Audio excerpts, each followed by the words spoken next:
Shankletown School was the only black school in the county. Mm-hmm. Logan School was in the city. Logan was a union school 1 through 12. It was governed by the Concord School District. Mm-hmm. We had 2 districts, the Concord District and Cabarrus District. Yes, sir. And later, before I retired, we integrated the schools into 1 district. Mm-hmm. But the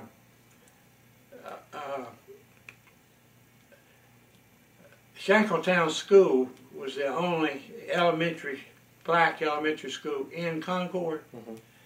And when you finished Shankletown, instead of going, say, to Concord High, you went to Logan, a black school. Mm-hmm. Or Carver, which is a black high school in Kannapolis. There are 3 districts in Cabarrus County: Concord City, Cabarrus, and part of Kannapolis, Cabarrus County part. Kannapolis is still in 2 different counties. Mm-hmm. It's in Rowan and Cabarrus. So the Cabarrus part of Kannapolis would only affect the Cabarrus students of Kannapolis. So it was, governance of the school was a little complicated because they had 3 districts, 3 superintendents. Yeah. And so then you also had the operation of white schools and black schools. Yeah, that's it. Things as well. This paragraph might have a little bit of significance to you as you do your study.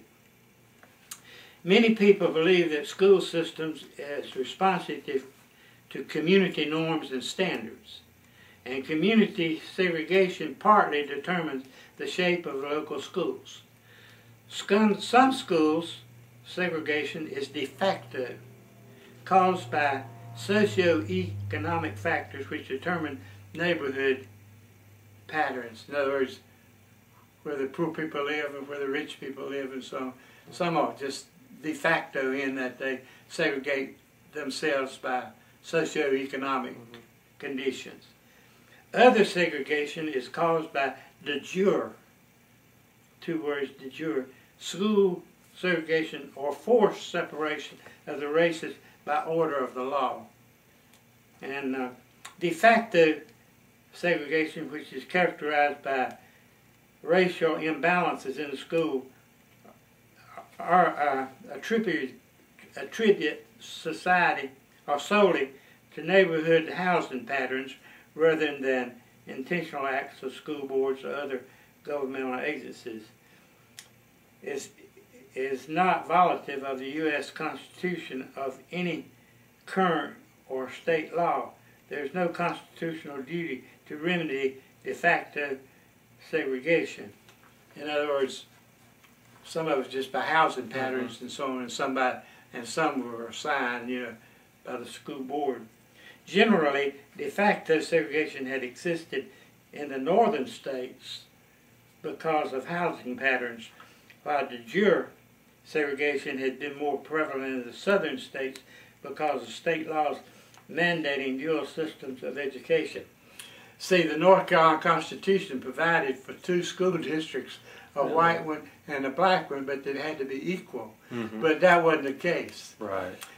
The local superintendent way back, you go back and read the minutes carefully, will find that sometimes he would take the old school desk and things and give it to the blacks and give the new furniture to the whites and stuff like that. I don't know, that's the way it was. Under prodding of courts and HEW, some progress had been made in the public school desegregation of the South.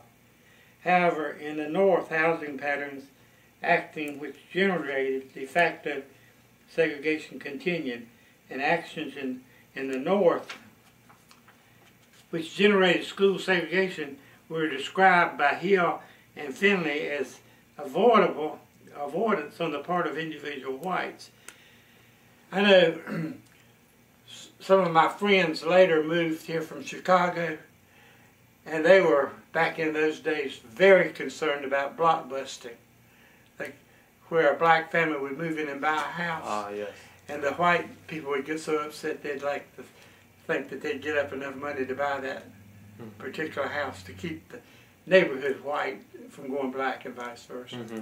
But there were some very poor decisions made, and people were on edge and got upset about things like that to a great degree back in the 50s and 60s. Mm-hmm. They didn't use very good judgment a lot of times. But anyway, the request of poor minority only when militancy threatened the tranquility of the community. All right, let's see. A form of evasiveness and delay involve the use of pupil assignments and freedom of choice, and letting the people initiate their requests, you know, to come from the individual parents and students that they wanted to move.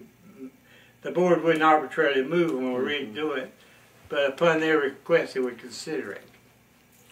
That's kind of the basis of freedom of choice. And sometimes it really didn't matter to people in the community whether a black wanted to go, say, like to Beverly Hills or down to Coltrane or whatnot. And the board would find it, I guess, more acceptable if they got the applications and nobody objected. Right. You know, it wasn't very aggressive. With the passage of the Civil Rights Act of 1964, progress in desegregation accelerated as school districts sought to avoid termination of federal financial assistance. That was the carrot. That was a big impetus when they threatened to cut your federal aid off. They still do that, don't they? Yes, they do. Section 601 of the Title VI provides, no person in the United States shall, on the ground of race, color, or national origin, be excluded from participating in, be denied the benefits of, or be subject to desegregated under any program or activity receiving federal financial assistance. The threat of termination helped to secure compliance from wavering districts so that funds would not be terminated. Many local school districts feared the loss of funds that were available under such legislation as the National Defense Education Act and the Elementary and Secondary Education Act of 1965. Now, North Carolina's desegregation policy, the state level, following the Supreme Court 54 decision, Governor Umstead asked the University of North Carolina Institute of Governors to make a study of the implications of the decision. And the study results reported August 54, and North Carolina's stance was freedom of choice.